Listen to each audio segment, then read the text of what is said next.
It goes without saying that without ever having driven a Toyota Corolla, you'll never truly appreciate a car as a tool that stays with you for life.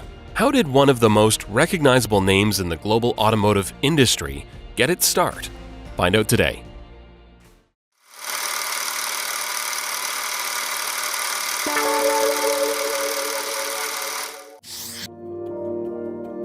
The man responsible for modern Toyota, Kiichiro Toyoda, was born on June 11, 1894.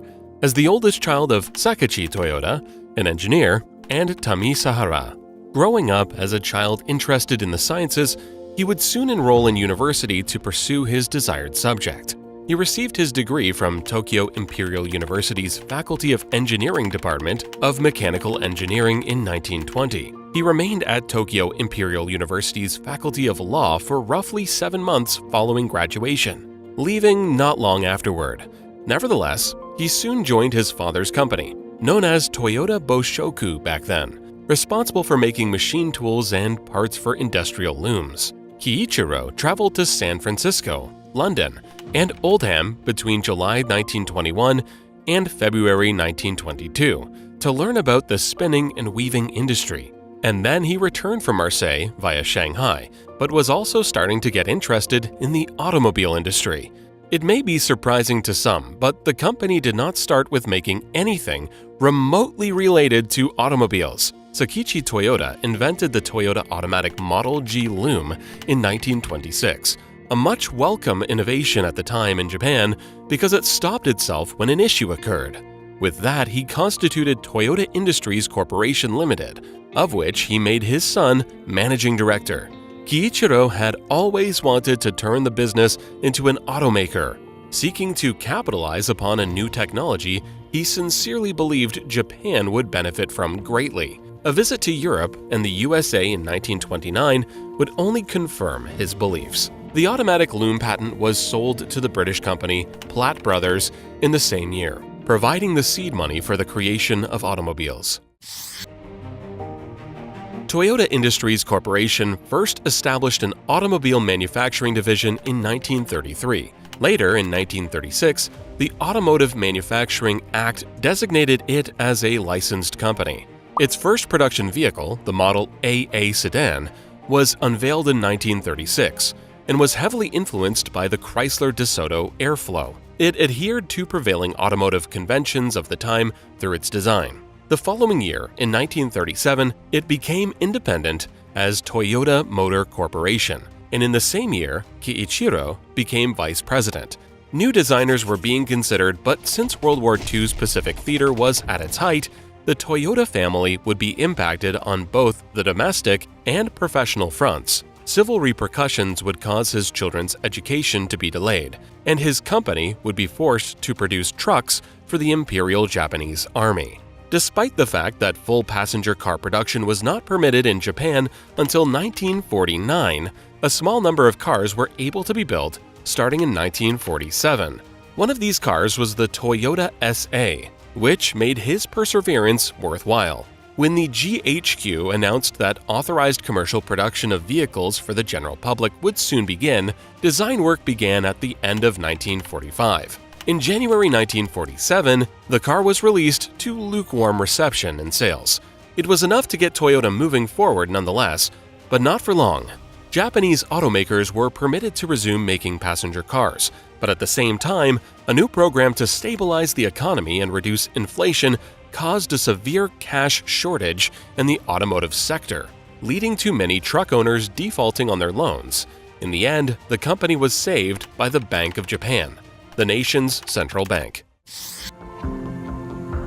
Toyota emerged from its financial crisis at the start of the 1950s as a smaller business, closing factories and firing employees. The Korean War began around the same time, and due to its proximity to the front lines, the U.S. Army ordered 1,000 trucks from Toyota. The order assisted in significantly enhancing the struggling company's operational performance. Company executives traveled to the United States in 1950, including Kiichiro's cousin, Eiji Toyoda, for training at the Ford Motor Company and to observe the operations of numerous American manufacturers. The Toyota Way a management philosophy, and the Toyota production system, a lean manufacturing technique, which would make the company a leader in the manufacturing industry, were born from the knowledge they learned during the trip and what the company learned about making looms. The Toyota Crown, Toyota's first complete passenger vehicle, was under development beginning in January 1952.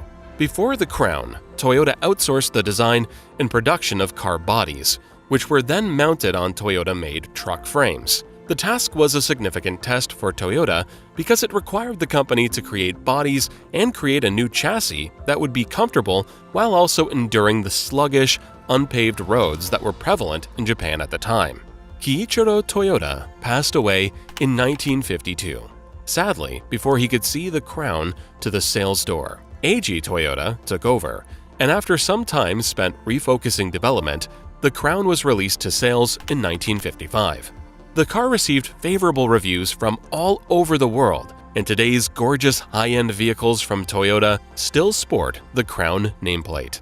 Following the release of the Crown, Toyota aggressively grew its export business. In November 1955, Toyota started sending Land Cruiser knockdown kits to Latin America. In 1956, as part of the Japanese government's war reparations, it sent full Land Cruisers to the Philippines and Burma, now Myanmar. In June 1957, Toyota opened a branch in Thailand. In August 1957, it sent Land Cruisers to Australia. The first production facility for Toyota outside of Japan was established in Brazil in 1958. The Land Cruiser, of course, needs no introduction. It holds the honor of being the most popular SUV of all time. The Japanese economy experienced a boom at the beginning of the 1960s, which is when the Japanese economic miracle is said to have occurred. As the economy expanded, so did the average person's income, and they were now able to afford to buy a car. Toyota and other automakers began offering inexpensive economy cars like the Toyota Corolla at the same time that the Japanese government invested heavily in enhancing road infrastructure. This is a nameplate that has become a household name all over the world, offering many people their first chance at car ownership. The Japanese auto market began to open up slightly to foreign automakers in the 1960s as well. Toyota invested in other Japanese automakers in an effort to support the country's auto industry in advance of the market's opening. Included in that were a stake in Hino Motors, a producer of substantial commercial trucks, buses, and diesel engines, as well as a 16.8% stake in Daihatsu, a producer of K cars, the smallest highway legal passenger cars offered in Japan. That would mark the beginning of what would turn into a long-lasting alliance between the two companies. Eiji Toyoda resigned from his position as president in 1981 and was given the title of chairman instead. The company's founder's son, Soichiro Toyoda, took over as president after him. Soichiro began to combine Toyota's production and sales organizations within a few months, and the resulting business became the Toyota Motor Corporation in 1982. The two organizations were compared to oil and water, and it took Soichiro years of leadership to successfully unite them into one. But the hard work was worth it as the company and General Motors, GM, agreed to collaborate on the construction of NUMMI, New United Motor Manufacturing Incorporated, in Fremont, California in 1984. GM viewed the joint venture as a chance to learn more about the Toyota way and the Toyota production system, as well as a way to gain access to a reliable small car. Toyota saw GM as a partner who could teach them how to navigate the American labor environment, and the factory gave the company its first manufacturing base in North America, allowing it to avoid any future tariffs on imported vehicles. At the beginning of the 1980s, Toyota won its first Japanese Quality Control Award and started competing in a variety of motorsports, regularly appearing in the highest tier of rally racing and other events. Before the decade was over, Toyota unveiled Lexus, a brand new division created to sell and maintain luxury cars in foreign markets. Before Lexus was introduced, Toyota's two existing flagship models, the Crown and Century, were both geared solely toward the Japanese market and lacked a strong enough global presence to compete with other top luxury manufacturers like Mercedes-Benz, BMW, and Jaguar. Since August 1983, the company had invested more than $1 billion in developing the name and its fleet of vehicles undercover. The Lexus brand was successfully introduced in 1989, thanks in large part to the LS400 flagship full-size sedan, which made its debut to strong sales. In the 1990s, Toyota started to diversify from making primarily small cars by adding a variety of larger and more opulent vehicles to its lineup, such as a full-sized pickup truck called the T100, several lines of SUVs, and a sportier version of the Camry called the Camry Solara. During this time, they would also introduce updated versions of their sports cars, including the MR2, Celica, and Supra. The trio of sports cars from Toyota would go on to become some of the most recognizable sports cars in history.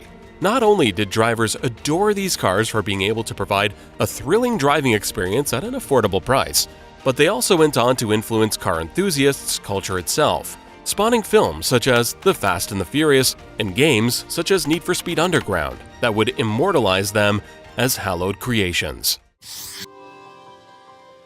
The first mass-produced gasoline-electric hybrid vehicle, the Toyota Prius, made its debut in December 1997.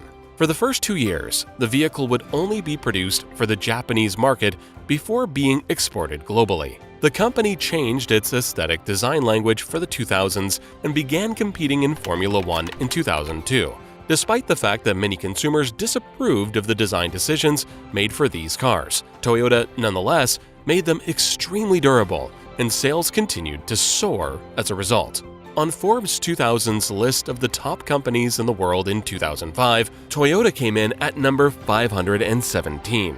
2 years later, in 2007, Toyota updated its full-size truck, the Tundra, which was built in 2 American factories, one in Texas and one in Indiana 2 years earlier. The 2007 Toyota Camry was named Car of the Year by Motor Trend. In addition, it started the construction of 2 new factories, one in Canada's Woodstock, Ontario, and the other in the United States' Blue Springs.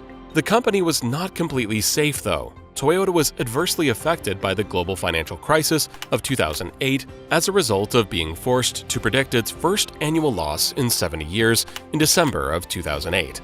To decrease production and inventories of unsold vehicles, it announced in January 2009 that all of its Japanese plants would be shut down for 11 days.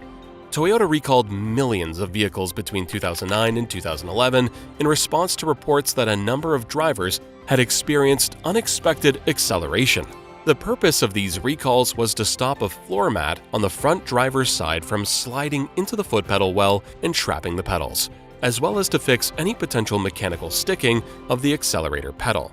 The company was further sued for personal injuries and wrongful deaths, paid $1 billion US to settle a class action lawsuit to compensate owners for lost resale value, and paid $1.2 billion US as a criminal penalty to the US government over claims that it had purposefully concealed information about safety defects and had made misleading statements. At least 37 people were killed in crashes allegedly caused by unintended acceleration. Nearly 9 million cars and trucks were also recalled.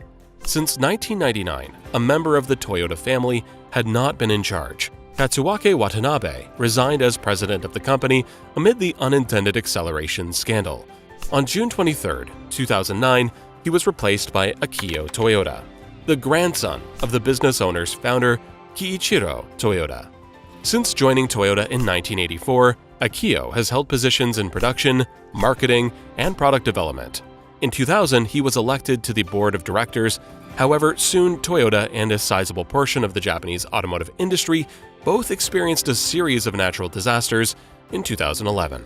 The supplier base was severely disrupted by the 2011 Tohoku earthquake and tsunami, which also caused a decline in production and exports. Japanese automakers that had chosen Thailand as a production base were impacted by the severe flooding that occurred during the 2011 monsoon season in Thailand. According to estimates, Toyota lost 240,000 units of production due to floods and 150,000 units due to the tsunami. None of the misfortune was bound to be permanent, however, as the automaker sold 5.1 million vehicles in the 6 months that ended on June 30, 2014. an increase of 3.8% over the same period in 2013. This resulted in the automaker narrowly topping global sales for the first half of 2014. Volkswagen AG followed closely behind with sales of 5.07 million automobiles.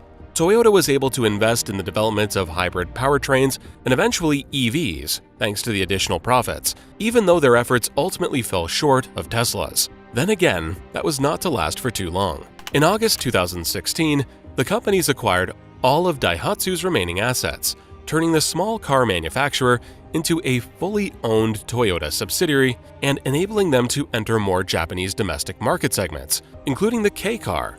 During this time, Toyota's redesigned iterations of their famous old nameplates, such as the Corolla, Crown, Prius, and Camry, went on to wow customers. They also invested heavily into hydrogen fuel cell research to produce the Mirai, remaining firm believers when everyone else was ready to write it off as useless technology. The current generation Mirai can go toe-to-toe in terms of range with battery electric vehicles. Briefly falling behind in advanced technologies such as autonomous driving, Toyota has caught up and is planning to soon overtake all the competition. The company is projected to keep going strong in the future with a bulletproof brand image and a large number of markets that are captivated, such as most of Southeast Asia, South Asia, the Middle East, and North America. Their legacy is undeniable, with an enduring reputation for building good quality cars that last while also being affordable. It even extends to the Lexus sub-brand, which competes with BMW and Mercedes to often come out on top of them in terms of sheer sales. Everyone's favorite car company is here to stay and continue to deliver. It has not forgotten its roots either, as the original loom company from back then still exists. Have you already heard of the story of Toyota? And are there any other details that you would add to this video? Share it in the comments, and if you'd like to see more inspiring business videos, then make sure to check out our channel.